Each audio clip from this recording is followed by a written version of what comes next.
claws clipped. Good morning, beloveds. Foster needs his claws clipped. He's in here beside me holding my hand. I don't think he's going to give it back. All right, I need my hand. Come on.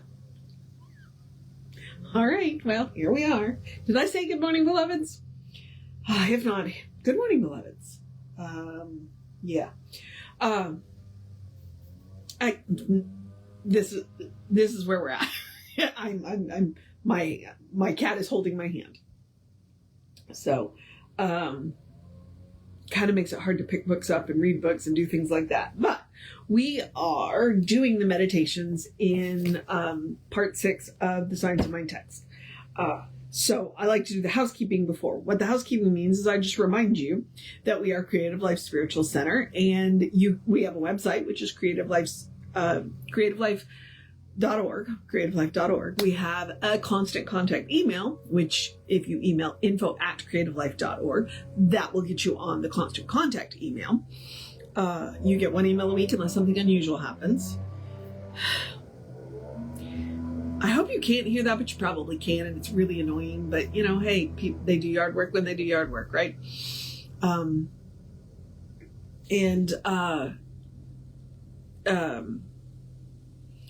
on. Nobody will see your email. Nobody will get your email. The hot links are hot. If it says click here now, it'll take you right to the information you want. Also, if you're not seeing the email, check your junk or spam folder. All right. I think that's all of it. An easy way that you can support the center that has nothing to do with money, okay? Because we don't monetize our social medias. We probably should, but we don't. But what we're asking you to do is to go like, follow, subscribe, share, comment, because it bumps us in the algorithms. And we think we have important things tools. It's like what you believe is between you and the divine. What we are doing is attempting to share tools that help you get the most out of your life. That's what it is. I'm sorry I'm a little discombobulated this morning. I don't know what that's about. The social medias are Creative Life Spiritual Center or Creative Life Spark. And I am the running Rev Ryan on the social medias that I am on. So, like I said, if you could go like, subscribe, follow, share, comment, that would be great. We would appreciate it. All right. I think that's everything. Okay, so let's talk about what we're doing. So we have been reading the Science of Mind text. We have done all of this. This is what we have left. Now, part of this is a glossary. We're probably not going to do the glossary. I don't know. I can't see the point in doing it, but we can discuss it. But what we are in part 6 right now. We are doing the meditations. He has a couple of different kinds of meditations. We are doing the part where they are meditations for self-help and healing. They are short. They're like 5 to 7 lines. Now, they are not affirmations, but they do end with an affirmation. The difference between a meditation and an affirmation is mostly the length. He wrote these in first person so that you could repeat them as many times as you want, which is what you do for a meditation. Okay. There's a bunch of different kinds of meditations, and chanting, which kind of would be what this would kind of fall into, is one of them. And it is about brainwaves, but it's also about getting into the feeling. Now, as I said, they do end with affirmations because the affirmations should be short and punchy and easily repeated. Like you could, something short enough you could write it on your mirror in the morning. Something short enough that you could post on your on your door so that you see it as you walk out. Every one of these ends with an affirmation, but they are 5 to 7 lines, and he says repeat them as many times as you need to get into the feeling. Now, the way we do this is we repeat it twice. So we take 2 deep breaths in through the nose, out through the mouth, to begin, because science shows that helps to calm the brain and the nervous system, helps you get into that meditative state. So we take 2 deep breaths, read the meditation, take 2 deep breaths, read the meditation again, take 2 more deep breaths. This seems to work the best for me, so hopefully it is working for you. And then you can listen to it as many times as you want. I would also remind you that since we are talking about getting into the feeling, if a word in the meditation does not give you the feeling you are looking for, change it. Ernest would be totally okay with that. He would encourage you, just as I am doing, and I won't know unless you tell me. And the example I'll give you is a couple of meditations ago, he used the word control. This book was written almost 100 years ago.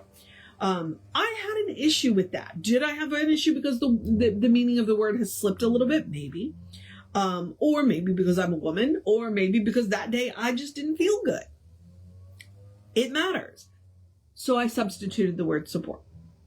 Okay? Because that gave me the feeling that I needed to get out of that meditation. All right? So change any and every word you need to. Completely rewrite the meditation.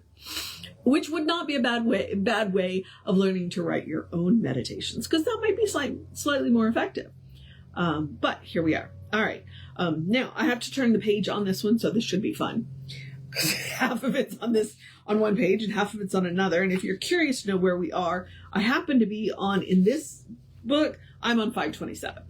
So, all right. And our title is, and I just noticed when I was posting up the title for this one, I misspelled things yesterday. So I'm going to have to go fix that.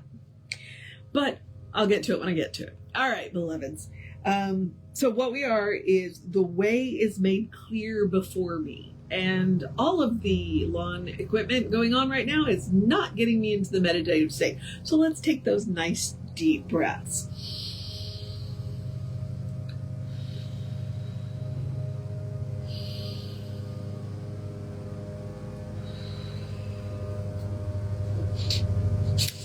The way is made clear before me. I do not falter nor fall. The way of the Spirit is my way, and I am compelled to walk in it. My feet are kept on the path of perfect life. The way is prepared before me, and that way is a path of peace, of fulfillment, and joy. The way is bright with the light of love and kindness. The way I tread is a pleasant and a happy one. I see the way and I walk in it.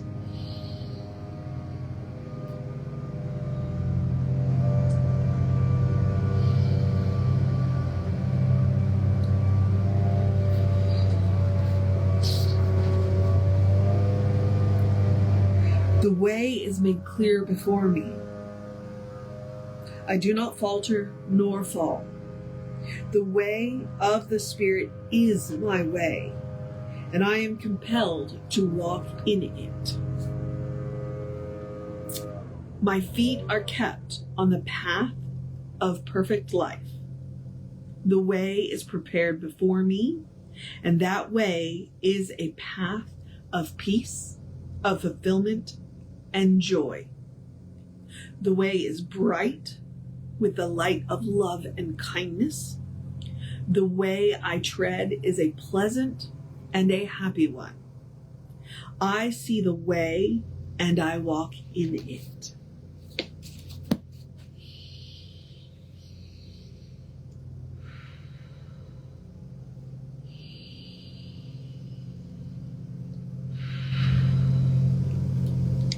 All right, I want to point out, he said in it, the way. I walk in it, not on it, in it. So it's inclusive. It's not just about the way you walk. It's about the way you think. It's about the way you speak. It's about the way you interact with people. It's about the things that you do that are not just about your path. You know, it's about what you read. It's about what you watch. It's in it, okay? And I think that's a very important point to notice, that he says, I see the way and I walk in it. Kind of that, if you're a Star Trek fan and have watched The Mandalorian, he said, this is the way. Okay, that's kind of in the, I walk in it. It's about everything. It's about how you carry yourself. So just thought I'd point that out because I thought that's really neat. He didn't say on, he said in. All right. And it's also a reminder that we are always in the presence of God. All right.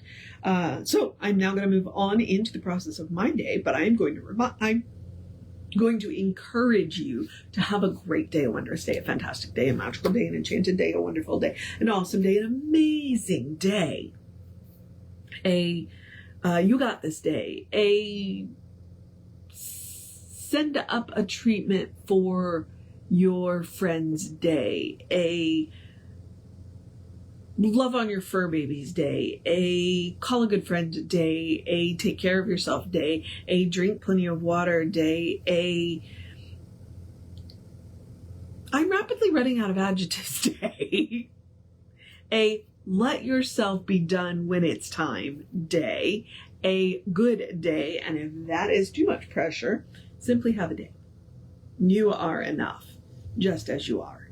You are a beloved expression of the divine. You are a brilliant light. You are a divine spark. You are spirit in motion. You are God in action. Or as Reverend Jesse likes to call us, you are godly. All right? Explore the truth of your being. Forget everything that you have been told about yourself by everybody, including yourself, and get to know who the divine knows you to be. Because the divine knows you to be good. And from there, anything is possible. All right. Reverend David should be on around 5 p.m. with you. I should be back with you around 9:15 tomorrow. Take care of yourself. Know that you are loved. And I will see you next time.